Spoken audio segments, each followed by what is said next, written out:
यशस्विनी की वार्ता का आज का विषय है माँ की आराधना का पर्व नवरात्रि। चलिए आइए सुनते हैं यशस्विनी की ये वार्ता। हमारी चेतना के अंदर सतोगुण, रजोगुण और तमोगुण तीनों प्रकार के गुण पाए जाते हैं। प्रकृति के साथ इसी चेतना के उत्सव को हम नवरात्रि कहते हैं। नवरात्रि एक संस्कृत शब्द है जिसमें नव का अर्थ होता है 9 दिन और रात्रि का अर्थ रात।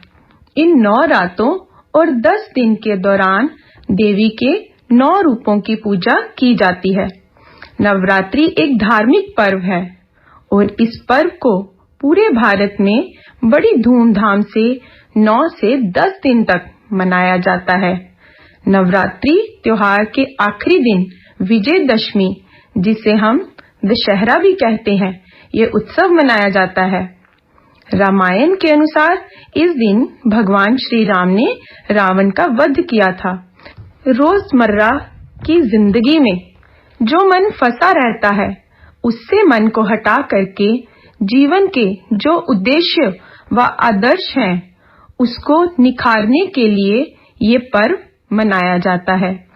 इस त्योहार से समझ लीजिए कि हम अपनी बैटरी को रिचार्ज करते हैं। हर एक व्यक्ति जीवन भर या साल भर में जो भी काम करते करते थक जाते हैं, तो इससे मुक्त होने के लिए इन 9 दिनों में शरीर की शुद्धि, मन की शुद्धि और बुद्धि में शुद्धि आ जाए, सत्व शुद्धि हो जाए, इस तरह का शुद्धिकरण करने का, पवित्र होने का त्योहार नवरात्रि है। इस त्योहार में देवी दुर्गा माँ के 9 अवतारों की पूजा बड़े पारंपरिक तरीके से सभी रीति रिवाजों के साथ की जाती है। दुर्गा माँ का मतलब जीवन में दुख को हटाने वाली होता है। माता दुर्गा के 9 रूपों के नाम हैं शैलपुत्री, इसका अर्थ है पहाड़ों की पुत्री। ब्रह्मचारिणी यानी कि ब्रह्म का आचरण करने वाली। चंद्रघंटा, इसका अर्थ है चांद की तरह चमकने वाली। कुष्मांडा मतलब पूरा जगत उनके पैरों में है। स्कंद माता, इसका मतलब है कार्तिक स्वामी की माता। कात्यायनी यानी कि कात्यायन आश्रम में जन्मी। कालरात्रि यानी काल का नाश करने वाली। महागौरी का अर्थ है गौरवर्णा। सिद्धिदायित्री यानी कि सर्व सिद्धि देने वाली। यूं तो नवरात्रि का त्योहार प्रतिवर्ष 4 बार आता है, परंतु अधिकतर स्थानों पर ये वर्ष में 2 बार ही मनाया जाता है। चैत्र नवरात्रि और शारदीय नवरात्रि।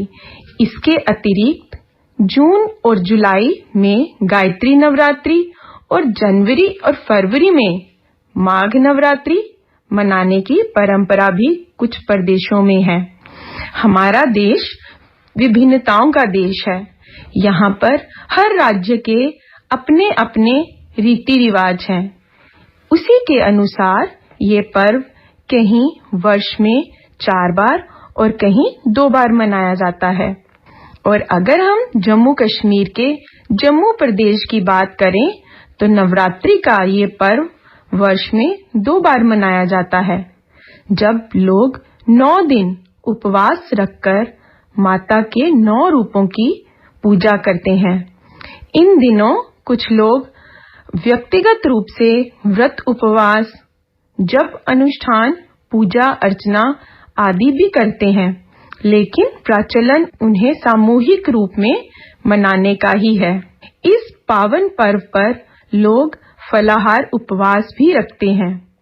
भारत में अलग-अलग नवरात्रि के कई रंग और रूप देखने को मिलते हैं। नवरात्रि को कुछ जगहों पर दशहरा पर्व की शुरुआत भी माना जाता है। नवरात्रि भारत के विभिन्न भागों में अलग-अलग ढंग से मनाया जाता है। गुजरात में तो इस पर्व को बड़े पैमाने पर मनाया जाता है। गुजरात में नवरात्रि समारोह डांडिया और गरबा के रूप में जान पड़ता है। देवी के सम्मान में भक्ति प्रदर्शन के रूप में गरबा आरती से पहले किया जाता है। जबकि पश्चिम बंगाल में ये पर्व दुर्गा पूजा के रूप में मनाया जाता है। हमारे डुग्गर प्रदेश में ये मुख्य त्योहार मां वैष्णो के मंदिर में पूजा अर्चना से शुरू होता है और 9 दिन लगातार सुबह शाम मां की आरती उतारी जाती है, जिसमें पूरे भारत से श्रद्धालु भाग लेने की महत्वाकांक्षा रखते हुए वैष्णो माता के मंदिर में खास इन दिनों पहुंचने की कोशिश करते हैं ताकि मां का आशीर्वाद उन पर और उनके पूरे परिवार पर बना रहे। पूरे उत्तर भारत में कई जगहों पर नवरात्रि के 9वें दिन लोग कन्या पूजन भी करते हैं। इस पूजा में 9 छोटी लड़कियों को देवी मां के 9 रूप मानकर उनकी पूजा की जाती है और साथ ही उन्हें हलवा, पूरी, मिठाइयां आदि खाने को दी जाती हैं। नवरात्रि शुरू होने से पहले पूरे घरों में सफाई का कार्यक्रम भी शुरू हो जाता है। पूजा के बर्तन, पूजा का स्थान, पूरा घर अच्छी तरह से साफ किया जाता है।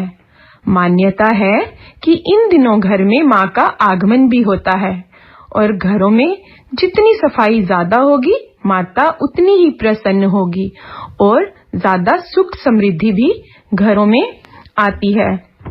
वैसे तो नवरात्रि दुर्गा के 9 रूपों को प्रसन्न करने के लिए मनाया जाता है, लेकिन इसका अभिप्राय मौसम के बदलाव के साथ भी होता है।